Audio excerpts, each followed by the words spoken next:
Good morning, my YouTube viewers. It's Palestine here. Welcome to my channel.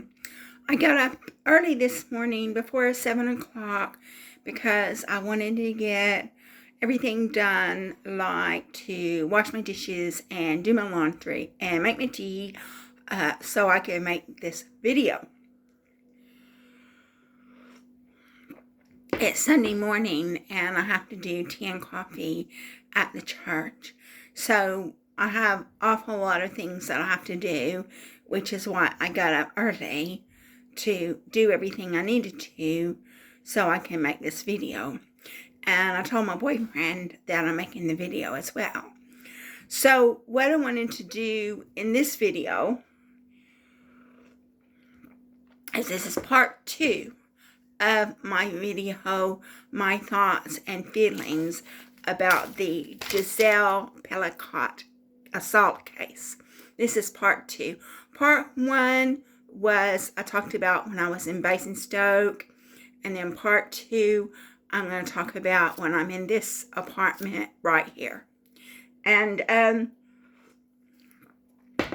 basically, if you didn't watch part 1, Gisele Pelicot was a French lady living in France, and her husband had been drugging her and assaulting her over a period of several years.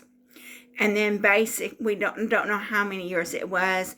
I'm sure I could investigate it and find out, but that's just want to give you a little bit of background. And so basically, her husband had been drugging her and putting her in a comatose state for about 7 hours and assaulting her, and he was inviting men who lived locally to come and do it too. And she had no knowledge of this because she had been drugged and was put in a comatose state. And so this man had found men to assault his wife on the Coco website. I think the Coco website's been taken down now. I'm not sure. I was just watching a YouTube video the other day, 2 days ago, and they were talking about this case. And so basically, this husband got caught because it wasn't enough for him to drug and assault his wife and invite men living locally to assault her. He decided that he was going to go to a supermarket and he was going to video underneath women's skirts. So one of the security guards caught him doing it, and then the security guard apprehended him, and then the security guard got 3 of the women whose skirts he was looking under to press charges. So these 3 women pressed charges, and usually when somebody does something like that, they don't press charges. But this security guard wanted them to press charges. So they pressed charges, and this man had to tell his wife. She said that she would stand by him, but he had to apologize to the women that he did it to, and he had to get counseling. And then so the police decided they wanted to look at this man's computer to see what he had on his computer. And when they took his computer, they found a minimum of 50 images of his wife in comatose state and being assaulted by him and other men, at least 50 men. I'm not sure exactly how many men it was, but it was over 50 men and over 50 images. There also was an image of his daughter, and his daughter's not happy about that either. And then so basically the police called Gisele Pelicot in to speak to him, and they showed her an image of her in a comatose state, and she confirmed yes, it was her. And then they showed her images of herself being assaulted while she was in a comatose state. And after she saw 3 pictures, she said she didn't want to see any more. But there were a minimum of 50 pictures. So minimum of 50 strangers who lived in the local area had come over to that house to assault her. And if you're really interested in that case, I'm sure you can look it up and find all the details. I had heard about the case a while ago, and then 2 days ago I was watching a YouTube video, and then that triggered my own memories, and that's why I wanted to make this video. And so Gisele Pelicot waived her right to anonymity because she wanted everybody to know what had been done to her. Because in addition to that, because she was being assaulted by so many men, she was getting sexually transmitted diseases. Well, if you're only with your husband and if the only person you're with is your husband, and you're getting a sexually transmitted disease, then that means that your husband has passed it on to you.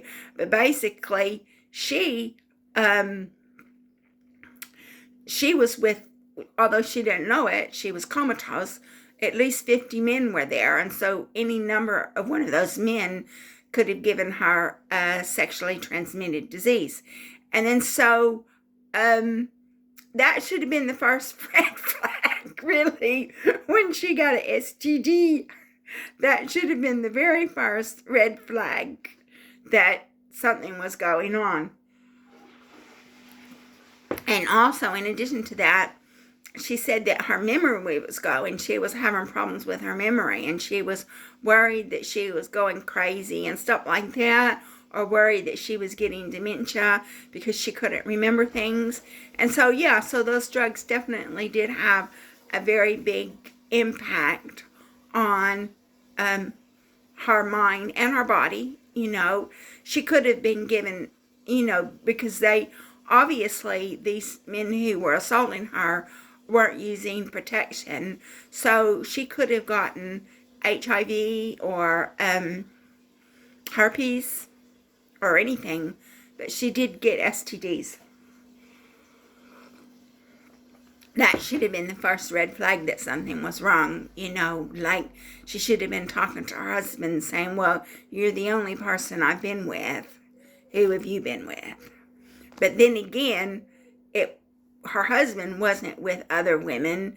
The husband was inviting other men to assault her, so he wouldn't have gone anywhere there. So basically, this case of Gisele Pelicot caused me to think about my own particular situation. So in this apartment here, the one that I'm sitting in, I live in a housing cooperative.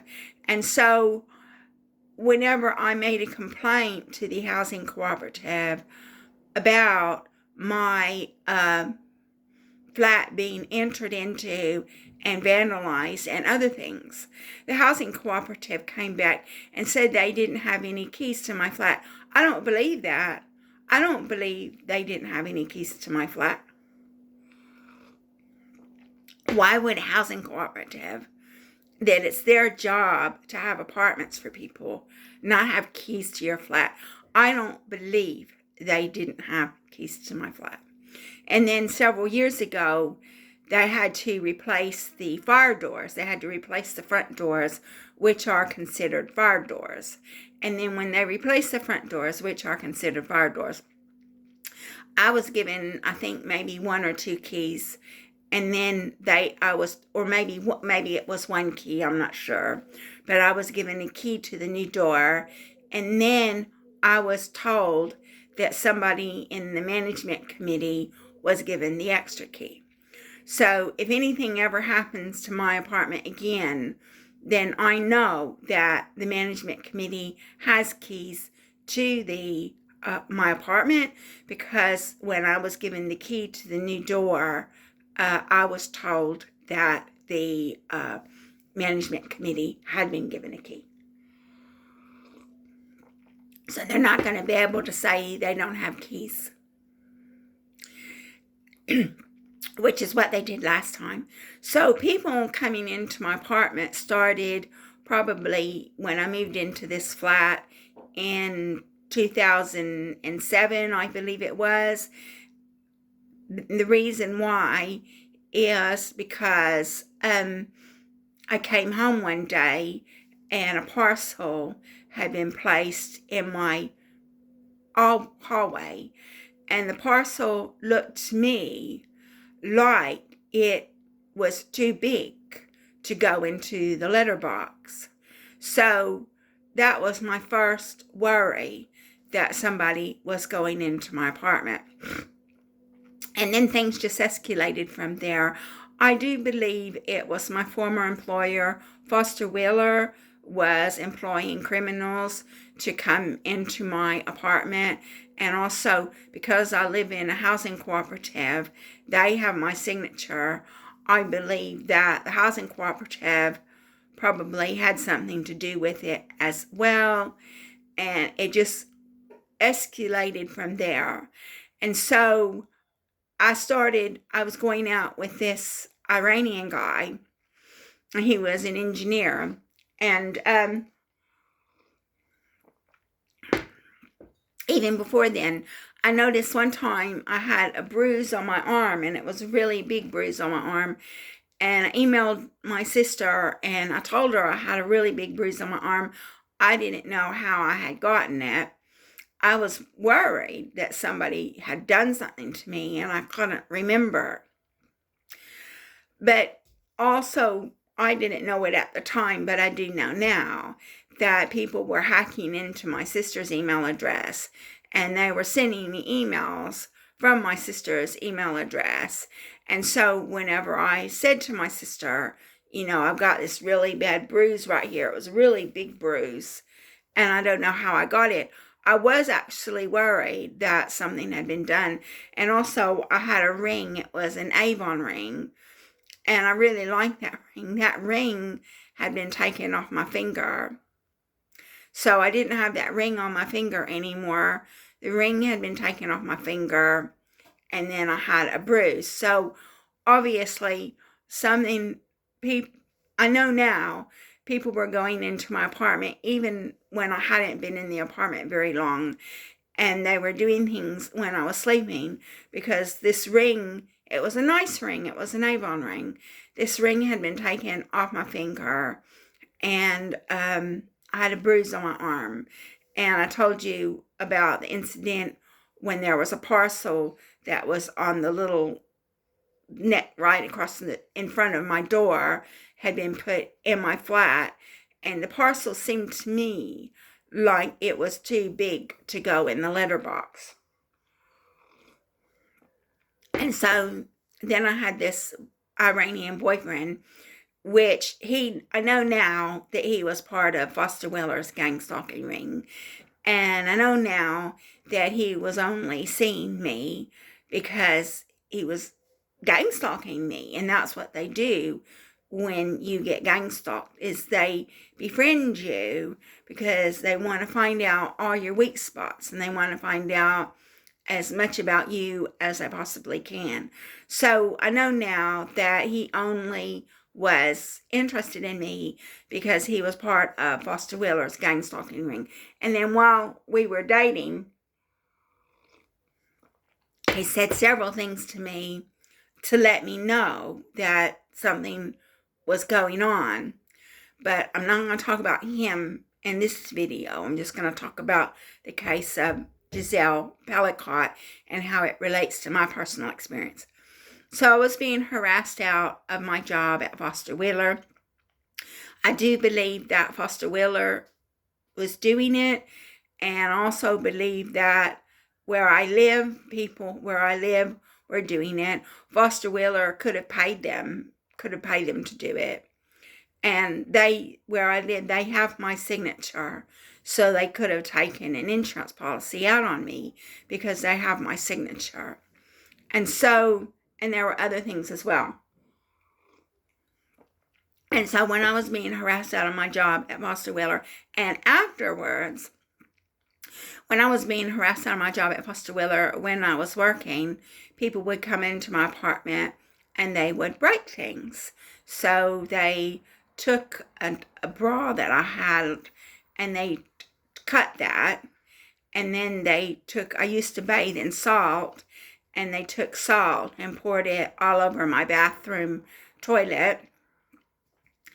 And they broke many, many things in my apartment because obviously they wanted me to know that they were there, but the police won't do anything about it. The reason why the police won't do anything about it is if there are no signs of forced entry, the police won't do anything. And then so the police don't do much anyway.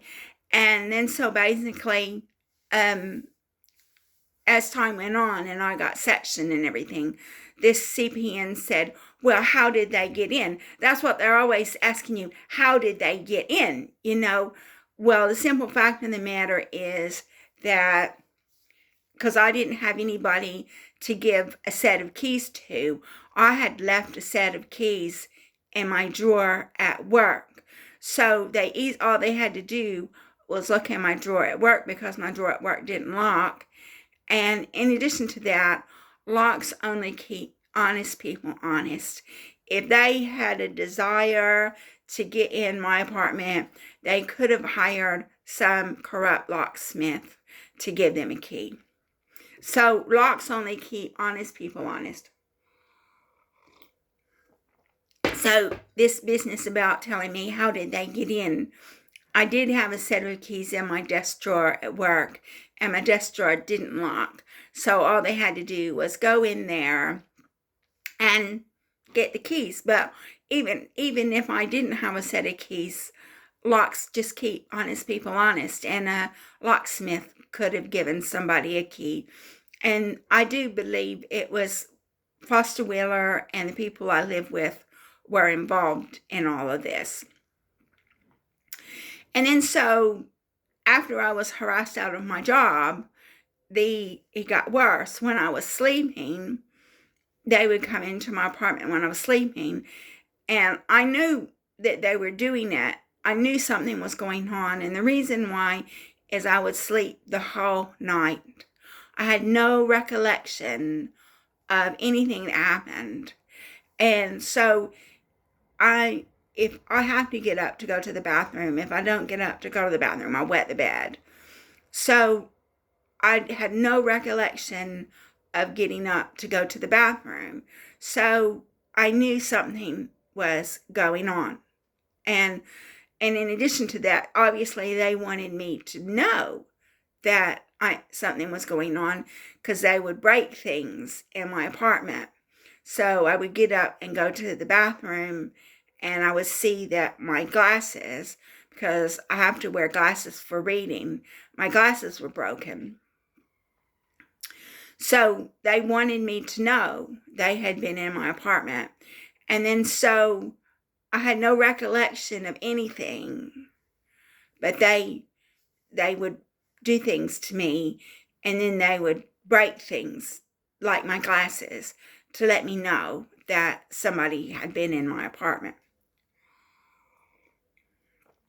And then so, let me try to formulate my thoughts.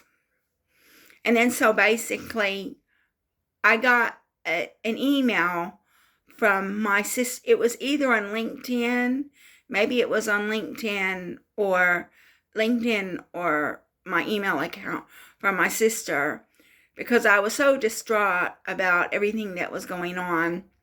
I had written a letter to my sister's husband telling him what was going on and telling him what I believed, because these people also were sending me emails from my sister's account saying things that made me believe that my sister was involved in it. And basically, obviously, people had been messaging my sister and that she'd been talking to them because they were getting information, And so I wrote a letter to my sister's husband, told him what was going on. And then, so I received an email from my sister's account. Either it was on LinkedIn or it was on my email account, saying that he had received an email from a group of people, and they were inviting him to join a Twitter account. So if he joined this Twitter account, he would be able to see pictures of me. And then basically one of the pictures of me, they said, excuse me, they could only be taken by somebody who I knew really well. So they made that perfectly clear. So my sister's husband had received this email inviting me to join this Twitter account. I don't know if he joined it or not, but he was invited to join it. And he was told that if he joined it, he would see pictures of me. And of course, by this time, I got no support from anybody. My family didn't support me at all, didn't help me at all. And that was one of the problems, because I was a vulnerable person with no support. Then, because I was a vulnerable person with no support, it was easy for them to do that to me. And since my family and my friends and nobody else were supporting me, I was just kind of like left to my own devices, and people were hacking into my friends and family's emails accounts and were sending me emails from their accounts, and it was an awful situation. So I do know, because this email was sent to me, that when I was sleeping or drugged, that they had taken pictures of me. And one of the pictures that they took, they said only a really good friend could have taken that picture. So obviously it was a picture of myself that I could not have taken of myself. And so I do think I was drugged in some capacity. I don't know if they took some drug and put it on my tongue when I was sleeping, or if they used chloroform or some other drug where they just put it on my face and knocked me out. But I do know that I was drugged, because I had no recollection of what happened. And I do know that my friends and my family didn't support me. I was all alone. Nobody supported me. The only reason why I wasn't unalived is because I think that if they had gone that far, because I had made such a fuss contacting the police about Foster Wheeler, and I had made such a fuss, that if they did actually succeed in unaliving me, then the police would have had to do something then, because I'd made so many complaints to the police that the police would have had to do something then, but they probably would have found some excuse not to do anything. And then, so basically, what they wanted me to do is they wanted me to harm myself, because if I harm myself, then, although they caused it, they brought me to that point. They didn't want to be investigated for unaliving me. They wanted me to do it myself, was what it was all about. And then another thing about gang stalking is, when you get gang stalked, the ultimate goal is for you not to be alive anymore. But they also want you to be institutionalized. So they want you to be put in a mental hospital or put in prison or something like that. And then so basically, when I finally did, because basically so many things were going on, after I was harassed out of my job at Foster Wheeler, I thought it would end, but it didn't end. It just carried on, and it went into my home. So I ended up in the local mental hospital, and the reason why is because one Saturday night, I was all alone, all by myself, having a panic attack. Worrying, I said, well, they harassed me out of my job. They're going to come and get me and make me leave my home as well. And so I rang somebody, and they gave me a number to ring, and it was the crisis team. So I rang the crisis team, not knowing what it was, and it was for mental illness. So then basically I was given a number for a mental illness crisis team. So I wasn't believed and I wasn't taken seriously. And so when I got to this Prospect Park mental hospital, they told me I was mentally ill. I'd been through hell. I'd been harassed out of my company, gang stalked out of my company, and then when I was at home, I was being harassed and victimized in my home, and they just said I was mentally ill. And so I don't have any regard at all for mental health professionals. I don't feel safe around mental health professionals. If I have to go to a doctor appointment, I ask my boyfriend to go with me. I want him to be there as a witness. I don't feel safe around even medical professionals, really, because of what has happened. So that was the incident when I'm pretty sure pictures were taken of me because my sister's husband was invited to join this Twitter account where they had taken pictures of me. I don't know if he joined it or not because obviously I'm not invited to their house anymore, after all this. I mean, my family doesn't support me, doesn't want anything to do with me, so I'm just all alone. And the only thing that I have is my boyfriend, really. And then so even after I got sectioned the first time, it didn't stop there. It was in 2018. I believe it was in April 2018. Or even before 2018. It was in 2017, I think. Because Foster Wheeler was still a company. And then whenever they harassed me out of the company, they told me that I was not allowed to talk about them. But of course I did. And basically, they started vandalizing the inside and the outside of my flat. So by this time, I have a chain lock, trying to have a little bit of security by having a chain lock, because where I live, the housing cooperative where I live wouldn't even put a chain lock on my door. And the simple fact that they wouldn't put a chain lock on my door to keep me safe means they didn't want me safe. And then so my flat was vandalized on the inside and the outside. So I made a complaint to the police. The police didn't do anything. The police said I was mentally ill. And I went to the information commissioner to ask to have that removed. The information commissioner said the police are allowed to put their opinions in the report. So the police are saying that I'm mentally ill. And then the thing is if the police believe you to be mentally ill, they don't have to respond to you. So basically, the police kept putting it in my records that I was mentally ill, so they didn't have to respond to me. So the police in the town I live in are hopeless. And then, so I got sectioned the second time. And finally, several years ago, I got a new door. So I have a new door. So the people who had the keys to my apartment, those keys no longer work. So there's a new key to the front door of the building, and then there's a new door with a new key on my front door.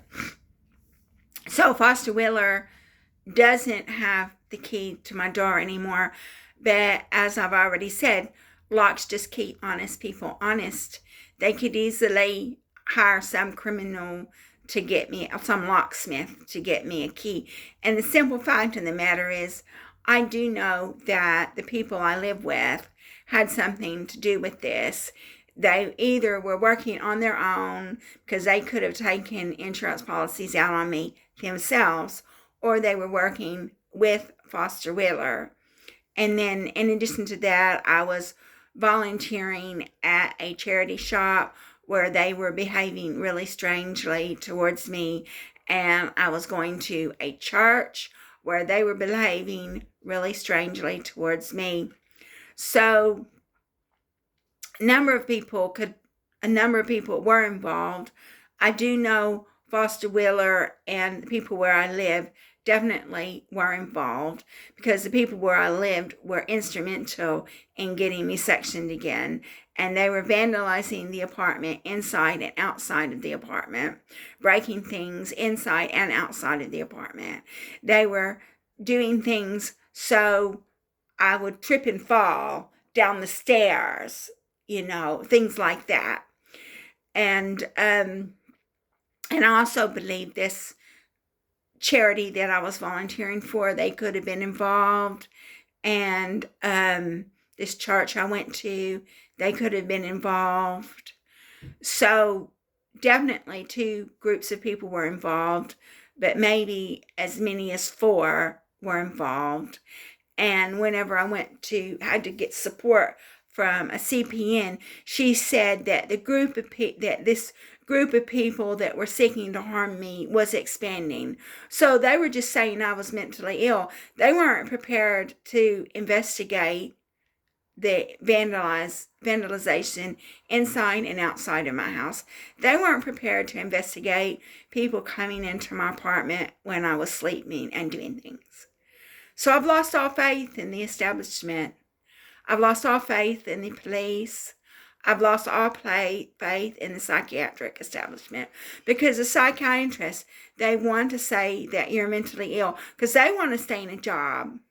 These CPNs, they want to say that you're mentally ill because they want to stay in a job. So everybody they see, as far as they're concerned, is mentally ill. But I will say this, before I close this video, there's this lady that lives on the street, and she's got bipolar, and she said that she was at Fairmile, I believe it was Fairmile, which is a hospital that is closed down, and she was a classically trained pianist. And what they did was they gave her ECT while she was playing the piano, and she said because they did that, she said she can't play a note anymore. And I asked her, I said, well, why did they do that? And she said, because they're crazy. They're crazier than I am. So these mental health professionals are crazy. They're crazier than crazy people. And that's why they said I was mentally ill. That's why they didn't help me. The police are useless. The police don't want to do anything. They don't want to investigate. That's why they said I was mentally ill. So I think that's going to go ahead and close this video, because this is part 2 of the Gisele Pelicot assault case. And I wanted to make this video to relate to you my personal experience of being drugged when I was sleeping and having things done to me. So thank you so much. Every time I make a video, I say, thank you so much for taking an interest in my pathetic life. It is a pathetic life. I have a very pathetic life. I don't know why I'm even still alive, because there's lots of people that don't want me alive, but I am still alive. So thank you so much for taking an interest in my pathetic life. And I will be making another video for you soon.